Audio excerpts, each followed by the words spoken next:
Rich Shands prefers a mode of transportation normally reserved for the birds.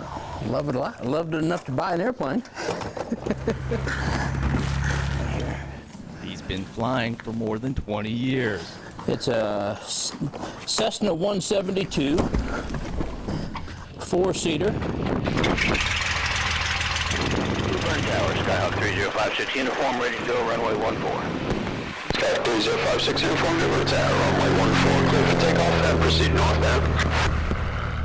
Rich's trip is short. About 20 minutes. He's on his way to Washington Warren Field in Beaufort County to meet the other half of the story. That's Lily Wright, standing next to her dad, Thomas. She's a shy, straight-A student from John Small Elementary School. She's a little nervous. So Lee, what you want to do is step up on here and then step up into the front of the plane. Okay, we're going to make some noise. Clear prop.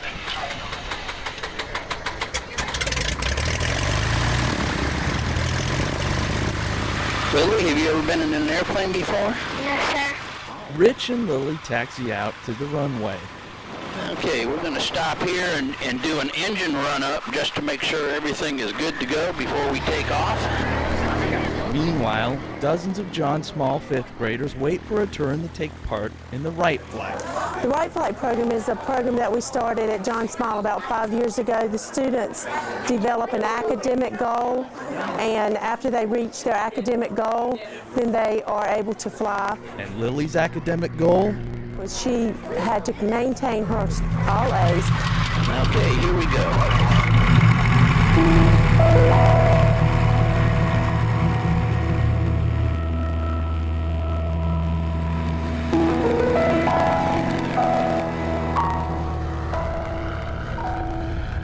1,000 feet above the ground, and Lily's butterflies give way to a smile. Lily, would you like to fly the plane? Now, the way this works, if you push forward on it, the plane will go down, and if you pull back, the plane goes up.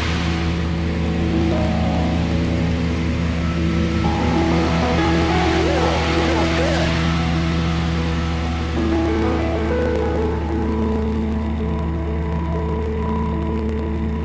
102 kids get to fly on this day.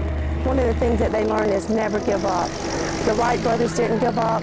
They work hard, they learn from their mistakes, they push them aside, gain from them, and move on to another goal. Lily is still a little quiet, but her dad knows she'll always cherish her 20 minutes in the sky.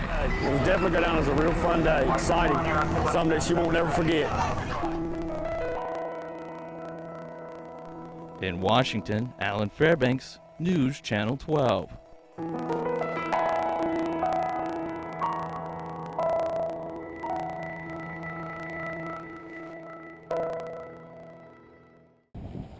It's a sight you'll rarely ever see. Me and you gonna be good friends after this. A trapped osprey rescued from a 150-foot cell phone tower. But how did we get here? Let's rewind back a day. I'm sorry it breaks your heart. Wildlife rescuer Ellen Westerman, in tears, watching an osprey struggle to free his wing that's tangled in wire. This has been a traumatic experience. No one is there to help. But today that changed. U.S. Cellular called in workers from Pamlico Tower in Washington. They're the only ones authorized to get up there and save the bird. This man, David Hollis, is the one chosen for the rescue. His mission, to untangle the bird and reel it back down in this small cage. Osprey are a small bird. And the instructions are clear. Just get him so that he's tight. And David starts the climb up. Here he comes.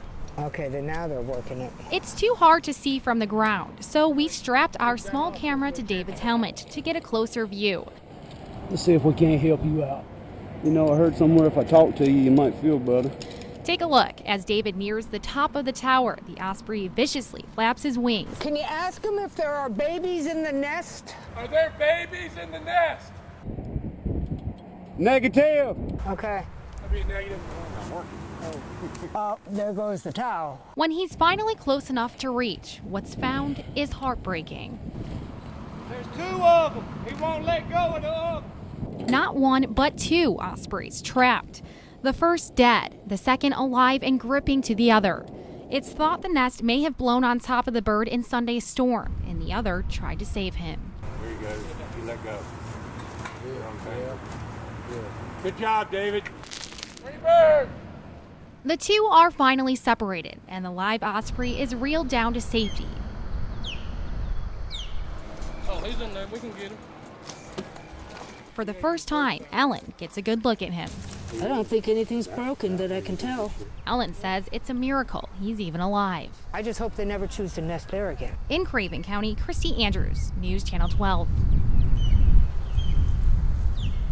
Layla, Daddy's coming! Yay! Melissa Miller waits anxiously for her husband to return home from deployment. Oh man, Daddy needs to get here, huh?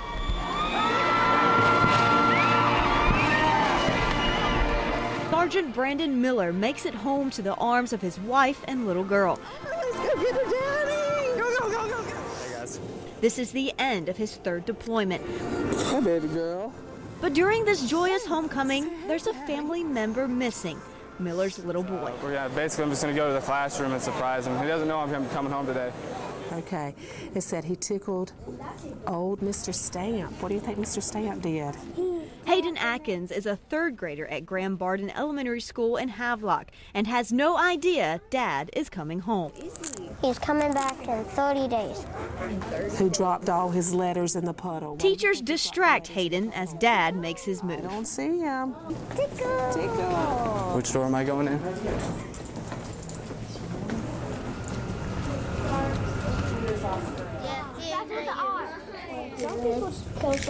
Hi, Dad. Hey bud, how you doing? This family of four now complete. Lyle. Yeah, when I'm home, I try to absorb everything as much as I can, get as much time with them. What time do you get out of school? Because Miller says the next deployment could come within the next year. Hang out at the house, all right? We'll go do something. All right? But you're going to hang out, you're going to finish school, okay? I know. You got to learn. I'm sad.